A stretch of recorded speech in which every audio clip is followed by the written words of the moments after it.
to round 7 of the 2014 European Championships in Amsterdam. This next round we've got Aleksander Trivedi versus Alessandro Cavallo. We have Aleksander, sorry, we're going to try and not get the names confused. Aleksander is the Finnish national champion, and he's playing Mermel. And we've got a very interesting bit of feedback that Alessandro is playing a deck he calls Bat, which is bear artifacts and trap tricks. With no hands. No, he doesn't play the deck with no hands. He has no hands in his deck. I feel like we could have done that better. We didn't think about that. No, it just spurred a moment right there. That was a missed opportunity. A missed opportunity to do it. Yeah, and I do believe, let me just make sure of that. Alexander is playing Mermail.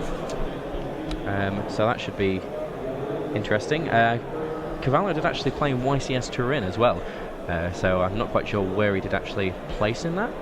Generally, if we know about it, it was quite high, essentially, because we get that updated. He's there. He was there. That's as much as I can tell you. Yeah, he was definitely there. That's all the information we have as well. I was at YCS Turin, and I can neither confirm nor deny that he was there.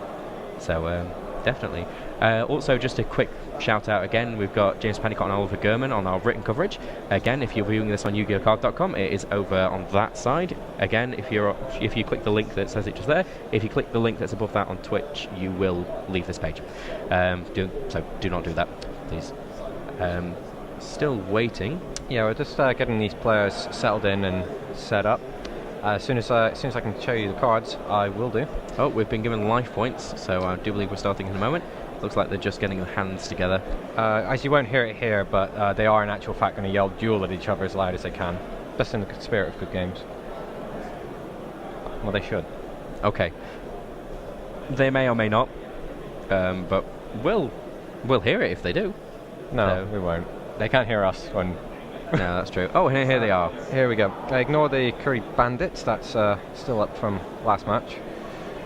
But you can just use it as a interesting mascot for this game. How do you guys feel about this? The Fire Fist bear in a artifact trap trick deck. It's certainly interesting. And how's it going to fare against Mermel? They're doing pretty well. So definitely, it should be. Do we know the records of these players?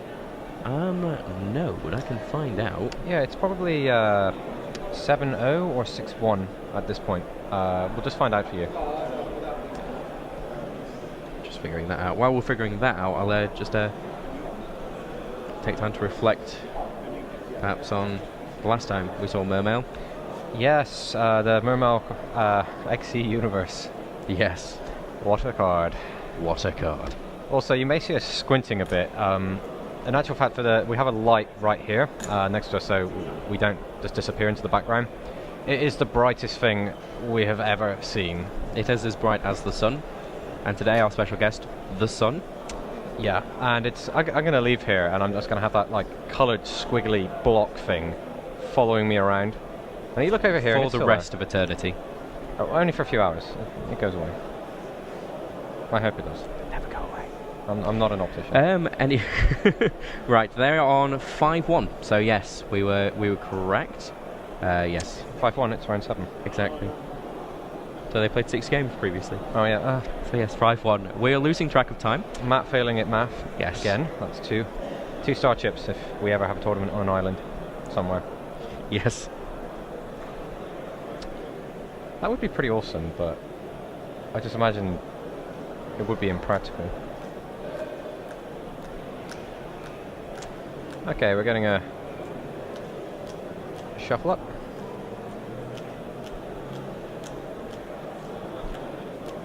It's pretty slow and steady, I imagine, because we got both these players on camera. They don't want to rush all their cards and accidentally knock it over. It's a nerve-wracking experience when you know the rest of the world out there could be watching your game right now.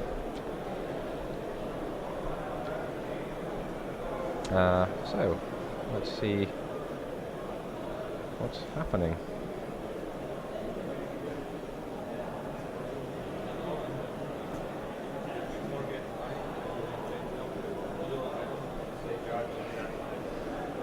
Players are making the cuts.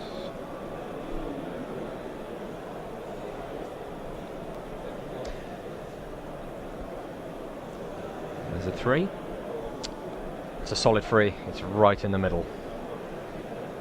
Against a 2. There we go. Playing dice football. It stands. Okay, so yeah, our tech specialists are just asking when they draw their cards if they could show it, so we can give you guys a look at what's going on.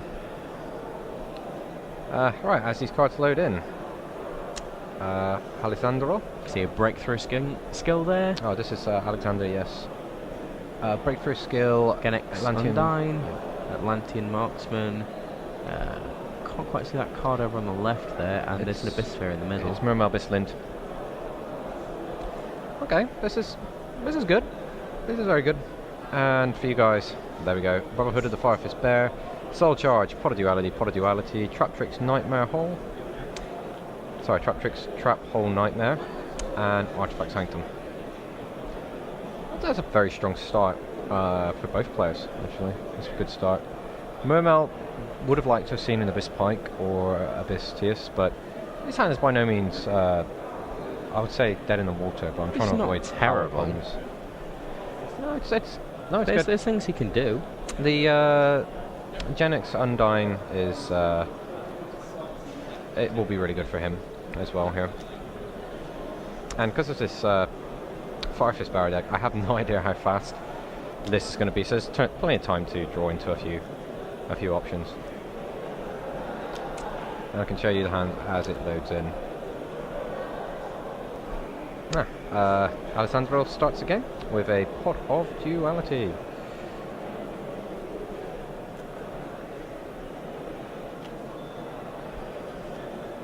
Which card did he have there? Did you see? I did not catch that there. I didn't catch it. Sorry, we will definitely see that on there. I think it's a breakthrough skill that was added there. Okay. So if his opponent doesn't know what he's doing, the Mermail player might consider this being a Gear matchup. Yeah. Because it could actually, you could still consider it the Fire or Ice hand, which would deter people from attacking. This is what Alessandro has in play. So you can take a look at, I'll show you Alexander's hand, and you can consider what kind of play you'd make against this opening field. The blank card there. Yeah, is.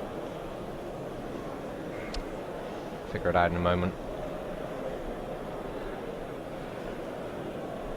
It's going for a search effect for the Genex Undyne. It would.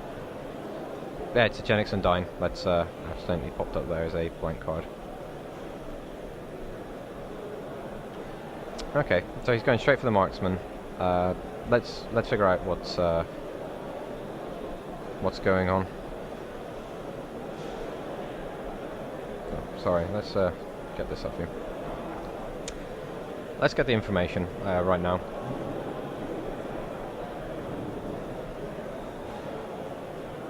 I'm going to spell a trap, interestingly enough. Perhaps, maybe he knew what maybe he knows what he's up against. Firefist Bear. Also with 1200 defense points. So no damage would be taken? No, pretty sure. Okay. So, Alessandro passes back to bat. Pot of Duality. He's already played one, so that's 3 Pot of Dualities. That is a shame.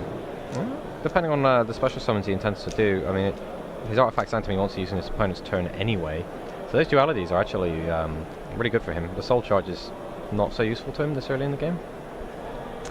Firefist Bear connecting in destroying that Undyne and getting damaged. Okay, let's see where we're going here. Okay, so Forbidden Lance, an Artifact Ignition, and a Coat Soldier Wolfbark. And we're going to be seeing the Artifact Ignition added to Alessandro's hand. Aleksander has a Mermail Abysslind, an Atlantean Marksman, and one card I don't know in his hand. On the field he has a Breakthrough Skill, Abyss Sphere, and a card that I don't know. Chances are we saw it and I've may have forgotten. I think it's a it's a Genex controller. And here comes the Abyss Sphere. In response to that Artifact Sanctum, or yeah, he's doing a response and activating that ignition there. And down comes the Moral Tag. Yeah, Moral Tag.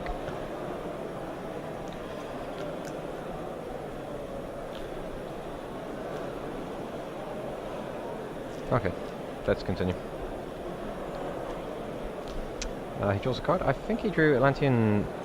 No, I can't tell you what that is. Not just yet. But let's take a look at Alessandro's much more developed field. This is a card that you'll... yeah, it's a Genex Undyne. Yeah, it's a Genex Undyne. Probably see quite a bit of this one as well. Over your WCQs. It's a searchable card by Trap Trips Mermello, and it's very, very good against all the special summons that your opponent wants to do. Especially good against Xyz monsters and synchros. Yeah.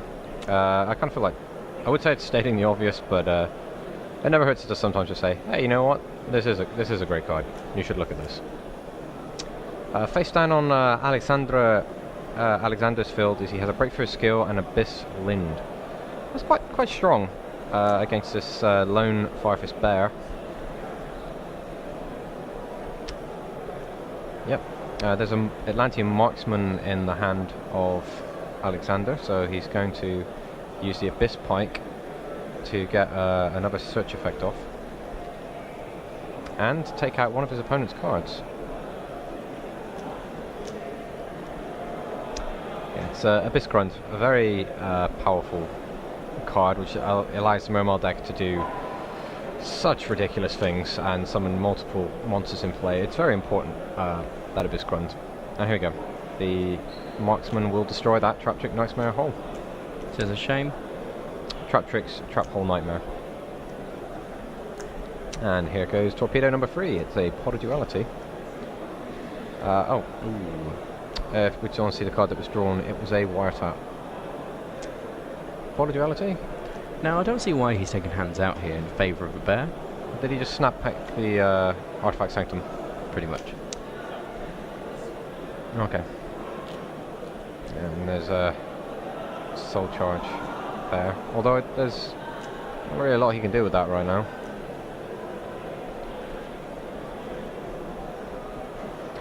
Yep, we have 4 cards on the field. How will Aleksander respond?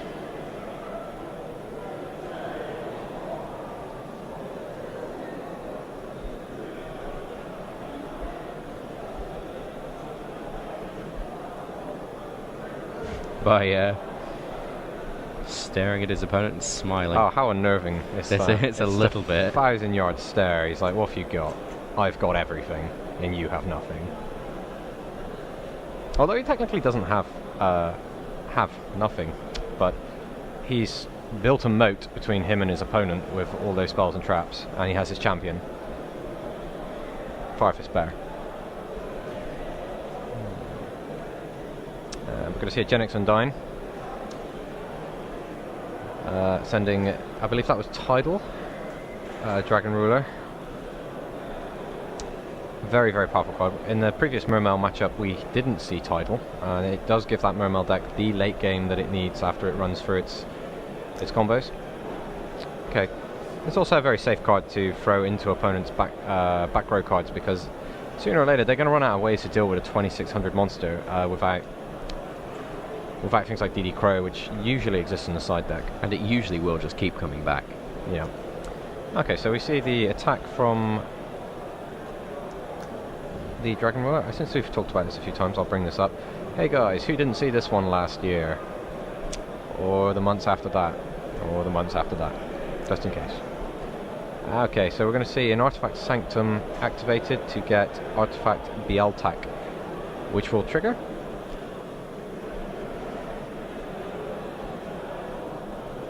I'll show you what... Probably, yeah, we're going to see the Artifact Moral Attack targeted in just a second.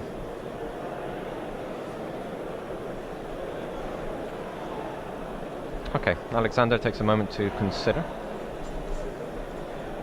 It's breakthrough with skill to deny that artifact BL attack. Okay, it's a wiretap. Very, very good. This is what happens when you get into the trap wars with these decks at the moment. Okay, we are going to see a breakthrough from skill from the graveyard to stop the morale attack, destroying Tidal. So yeah, we're going to see Tidal declaring an attack on artifact and morale attack. He wants to remove those from the field to lower the risk of the rank 5 coming down. There's a lot of dangerous rank 5s. There is a lot, as we've seen in previous games. Yeah, Constellar Pleiades, Volcasaurus into Gaia Charger. There's a lot those rank 5s can do. Okay, so the attack, Abyss Pike decides to trade off with the Firefist Bear. Play comes back to Alessandro. And there's the Dark Hole. It's Dark Hole. There's always the Dark Hole. Yeah. Soul Charge and Dark Hole. That seems unfair. Firefist Bear, morale attack, which isn't going to trigger. He could Dark Hole, then pay the 3,000 life points, but we'll see what he decides to do. And what is it that we have set on the other side of the field? We've got an Abyss Sphere and one unknown card. Well, I've got one unknown card listed here. I think it's just an Abyss Sphere on the Moonwell side. The unknown card is the Genix Undyne. Yes. And he's got 2 cards on his hand. 2 Genix controllers, 1 Mermel, Abyss Gund, an Abyss Sphere on the field, and a Genix Undyne. Some very powerful spells in Alexander's hand. How will he play these? And again, the Dragon Ruler, even just destroying that now, is not a solid answer for it, because this is going to come. Okay, he goes for the Soul Charge. He's going to hold on to that Dark Hole. Asking for a response, and there's none there. Yeah, he's only paying 2,000. 2,000 life points instead of the 3,000 he could be paying if he would have Dark Hold. Yeah. He's giving up his battle phase this turn. Interesting to see. I think it was a rank 5, so let's see what it is that he's looking at right now. This is a card he didn't play. Very simple, very powerful. Okay, so he summons Constellar Pleiades. Very, very powerful Xyz monster. I really like this. Guy. Has the ability during either player's turn to return 1 card on the field back to its owner's hand. It's very disruptive, which plays exactly into the artifact play style. He still hasn't got an answer to that Tidal. Even if he returns it to his opponent's hand, he still has to deal with the fact that his opponent can bring it back. He's checking. His opponent does have to deal with the fact that Pleiades is 2,500, and I do believe the Tidal's only 2,400. No, the Tidal. I'll just pull that up for you. 2,600. I see. And he can't attack this turn. He's given that up because of the Soul Charge. We're going to see an Abyss Sphere. I don't know if this is the end phase. We don't have signed with the players, so it's a bit difficult to tell. It's most likely an end phase Abyss Sphere.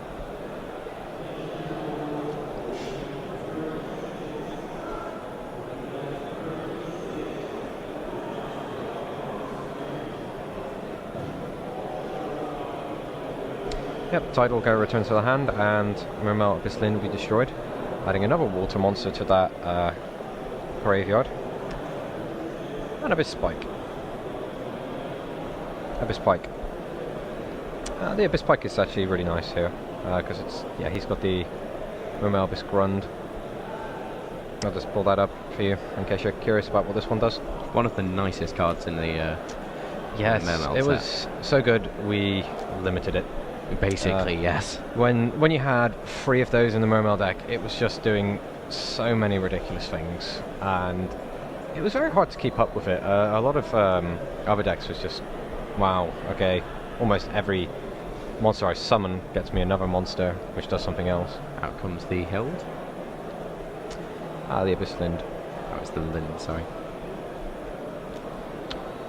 He draws. those Genix controllers, since he's got monsters on the field, he can make synchro summons, 6 or 7, or even he could go for the 10-star Leo. He could. He has got the ability to bring out that tidal. Yeah, he has tidal as well. Very good options for Aleksander here.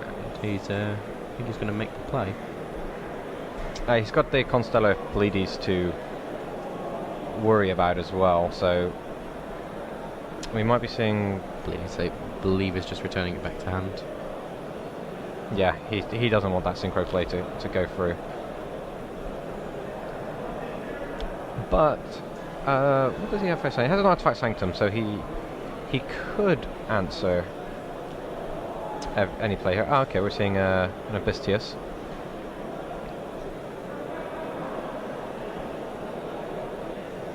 Yep, discarding the Dragon Ruler and searching for another Mermail card. Another Abyssland. Another ultimate rare Abyssland. This person does like his shiny cards. Yes.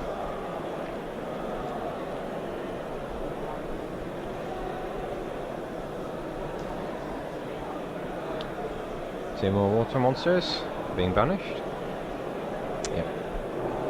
Tidal comes down. Yeah, this is going so well for Aleksander. Because if we take a look at what Alessandro has, he still has that Dark Hole which he didn't use last turn, so he has got some kind of follow-up to whatever kind of field Aleksander makes. And he's got the Artifact Sanctum on the field to help him try and disrupt her. He's got to be very careful how he's using his cards here. But he's in no means out of this game. Tidal attacks the Constellar Pleiades, and this is successful. Abyssland takes out Mermail Abyss Bear. Artifact Sanctum's up next. Now we see another Soul Charge there in his deck. And he takes out the Abystius to deny his opponent the rank 7 Xyz play. I mean, he could have took the tidal out, but the tidal already attacked, and it just comes back. Yeah, it's going to bounce back.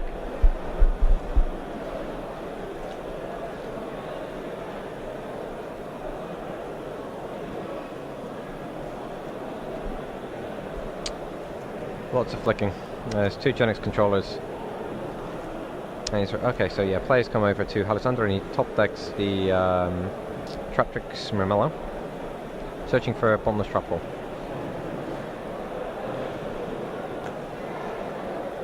That bottomless trap hole is a great answer to the tidal. Where does he go from here?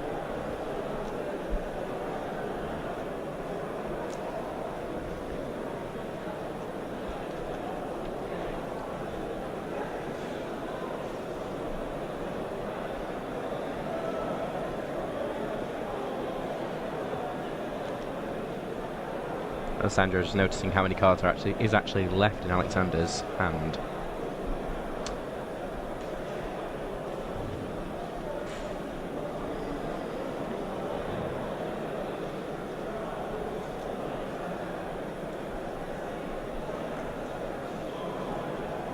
Okay, so the Abyssland goes down and brings up Abyss Lead.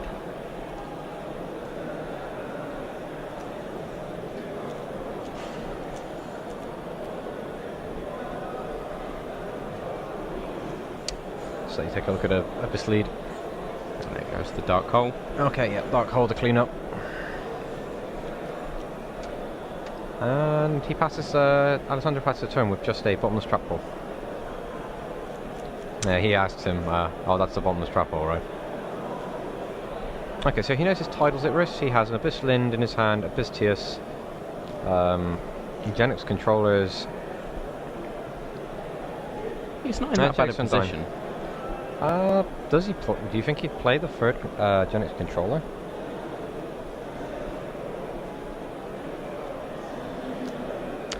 No, he goes for Abyssland.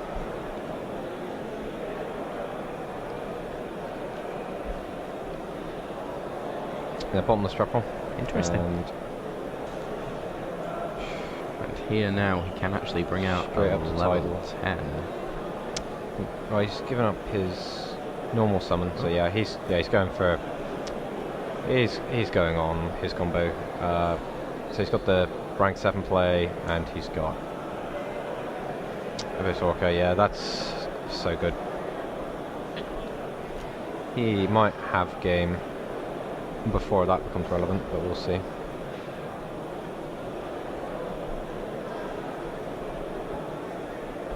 So a lot of damage. Yep. So currently, field looks like this. There's 2 Gen X controllers and Abyss. You see it in hand. Abyssia. I still can't get it. I still keep forgetting this card's name. Or getting stuck on the pronunciation. And Alessandro is completely out of cards. It is definitely not looking good for Aleksander. And he's on 900 life points. He is. I don't think. Oh, if only there was 2 4 stars, that would definitely be the end. Although he's not running a cowboy. Even so, 900 life points. And there goes the Dracosac. Dragosac. I wouldn't be surprised if Alessandro draws that card and considers conceding. But he might just have exactly what he needs. Is that a bunny and a walrus? Yes, it's actually a couple of tokens. Yep, yeah, there there's the concede. Shame we didn't get to see what he drew. I can't think of what he could have possibly drawn that would have been an answer to what just happened there. That Mermail deck that Alexander was playing, he had all the combos going. He wasn't running out of cards. He was forcing the responses out of the trap trick deck and by putting it constantly in the position. Hey, do I use this trap or do I risk losing my monsters through battle and stuff? And he just got beat. But if we really look at this, would this game have played out any different if Alessandro had hand? It's hard to say. The Viper's Bear didn't really do a lot, did it? It was just a 1600 guy attacking, in which case I think a fire hand would have been a bit stronger. We didn't see lots of cards set to the spell and trap zone of Aleksander. No. So, but there were some. But the ice hands might have been a bit redundant. Well, possibly. I mean, Bear, obviously, if it does get an attack in, its effect activates, there's going to be a Tenki on the field. Yeah. Which you really do not want. Although, looking at it, is he running Tenki? I would be so confused if he wasn't. I can't actually see a Tenki. Yeah, no, he's got 2. Oh, he's got 2 in there, has he? Yeah, definitely. Okay. It wouldn't make. He's got 2. That would have been confusing. It would have been like, wait, what? Why is he doing that? More questioningly, how is he winning? That would be a good question. I want to go over and just say, wow, this man is so good. He wins by playing Bear and no Tenki.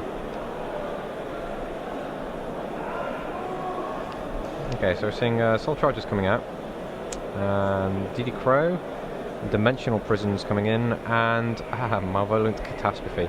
Malevolent Catastrophe is really good, and it catches players out all the time, especially if when you activate it and destroy all of the spells and traps during the artifact player's turn, whether bat or hat or cat. I don't know. What would a cat be? Constellar artifact trap tricks. Could that work? I don't know, but I'm setting the challenge out again for Constellar. To be fair, artifact trap tricks. Constellar Pleiades play. I don't know. I don't know. I mean, yeah, if there's Constellar Pleiades there, we could say that it's just cat. Yeah, you could just go meow as you're attacking for game. Why? Just because then the other guy has to live knowing that you did that. Knowing that you beat him whilst meowing. Yeah.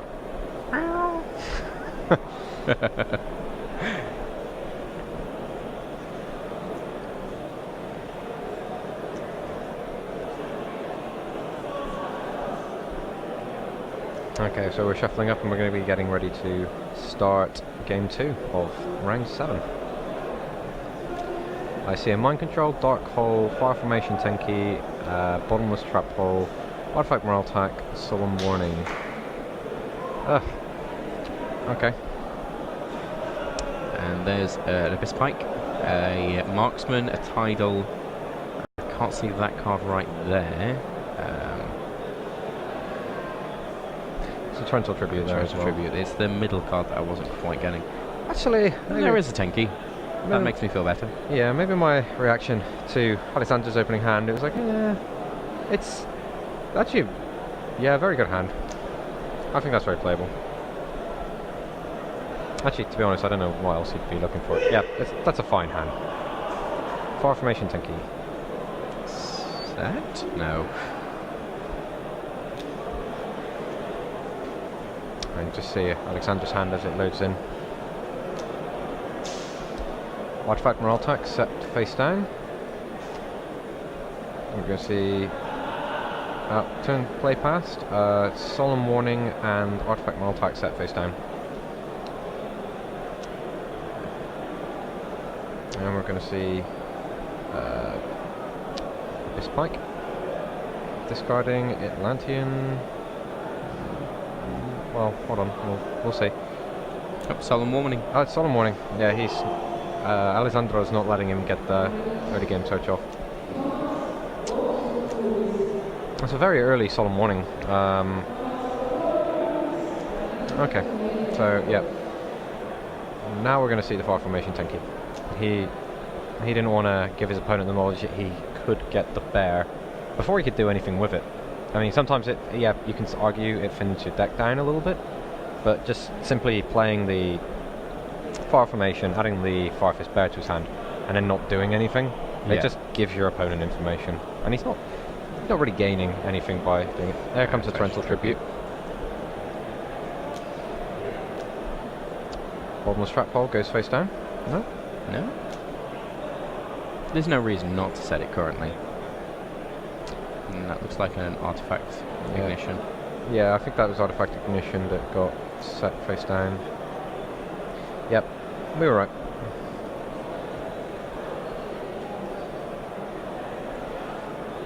So, okay, this is not an amazing place to be in when you've got Atlanteans, a DD Crow, and no way of triggering either of those Atlanteans. He summons the Atlantean Marksman, which can't be Bottomless Trap Hold. Yeah, it goes straight under that. Wow, he's going to get away with this. Yeah, he is. He's actually going to get away with it. And if that Atlantean Marksman, okay, no, he's going for the. He's forcing that morale attack. Yeah. Although he's got the DD Crow in hand, so he's still going to get away with this. That cheeky Marksman. If it connects, he gets a level 4 lower Atlantean monster. DD Crow. And that's... Yep. I think he was trying to force that.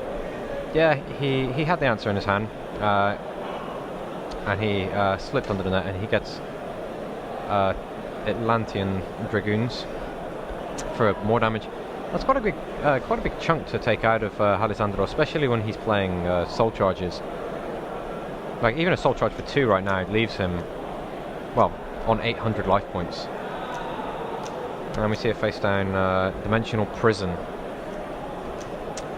which I don't know about the Dimensional Prison. I'm not sure how I feel about that. Oh, and here comes the soul charge. Here comes the soul charge. And yeah, but it's just bear. It's Farfist Bear. Okay.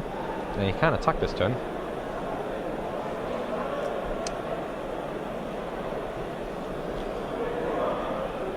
Activating Bear's effect to destroy Atlantean Marksman. Mind control for the to take control of Atlantean Dragoons. And there's the overlay. Yeah, he's performing the XE summon.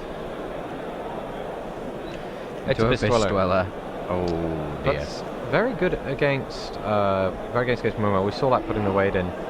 But we've got the answer sitting on the table for Aleksander. He's got the Dimensional Prison for a little bit later. And here comes Tidal.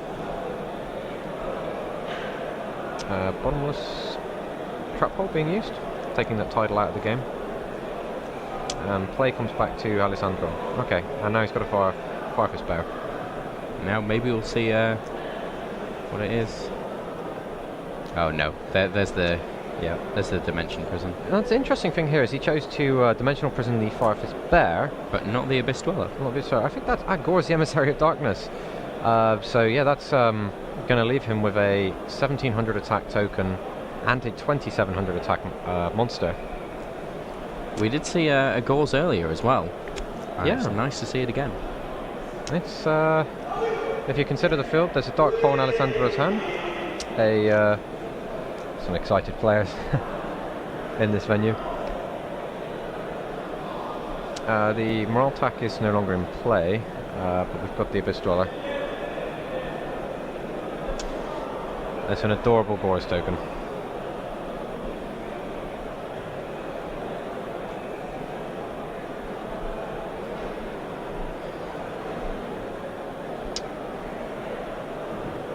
Do you want to just bring Gauze up on screen then? Yeah, sure. He has to Dark Hole. Has to Dark Hole. Yep, it's gone. Sorry. Oh, he's not winning the game off of that monster. And there's an Artifact Morale Attack set face down, so it's top decking right now. Alessandro doesn't have really the life points to take extended top decking turns. No. I have a feeling that, oh, there is a question going on.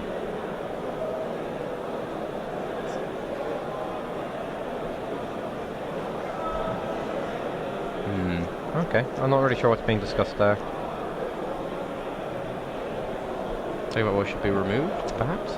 Maybe they're discussing the sequence of plays. Okay, he's disagreeing. Probably going to get a judge in on this any second. Oh no, there seems to be an agreement. Okay. That's fine. What's that? Yeah, Abystius. Oh. Yep, and that's game. That's going to be a 2-0. Wow. That was really well. The mobile deck played fantastically in that game one. It kept going. He wasn't running out of his running out of his combos, and this game it got down to the wire, and then well, yeah, did very, very well. I can't say Alessandro played bad. I mean, I was interested to see how the bat deck was going to work, but he definitely stopped that bear. I mean, he knew what was coming.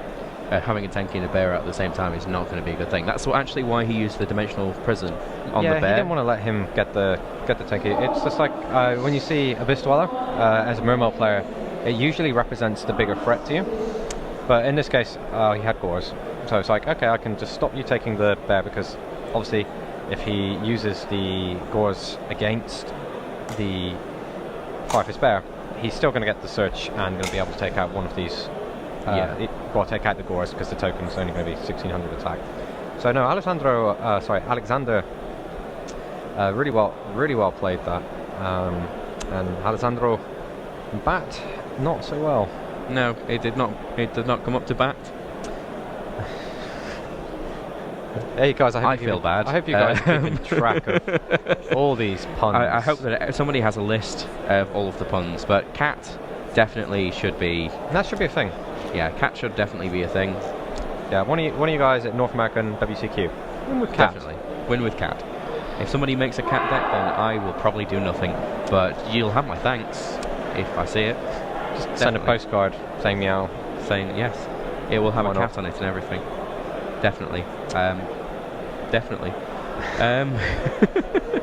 But yes, it was a very good game. I wouldn't say it was a close game at all. No, it's a 2-0 victory. The DD Crow coming in off the side deck, also crippling that one of the more crucial morale attack plays, just locking him out. But it still feels that in terms of hat versus bat, hat is better than bat. It's hard to say, because both the players came in here with impressive records. True. We could argue one way or the other that the Fire Hand and the Ice Hand would have brought much more to Alexander this game than the Firefist Bears did. The Firefist Bear, it did some work, but that first game it was just a 1600 guy. That, well, forced your opponent to do some interesting things, but The problem was that the Mermail player just had all of the answers. Yeah, every answer for that card. Doesn't necessarily mean it was bad. No, well, we'll see if how was just Alessandro is doing tomorrow. Answers. And Yeah. we'll see what else, because there's perhaps still surprises out there. Definitely. Okay, we're being waved off of the set. it's probably for all this cat. I did get a quick question before. Why is it nighttime where the players are playing, and why is it daytime here? It's not. We're in the same room. There's a set. So it's not nighttime. That's a black curtain. Oh, and this is a very, very bright light. As we mentioned, we have the sun next to us. So that is everything. Thank you very much for watching, and come back for round 8. We'll come back for round 8. Thank you.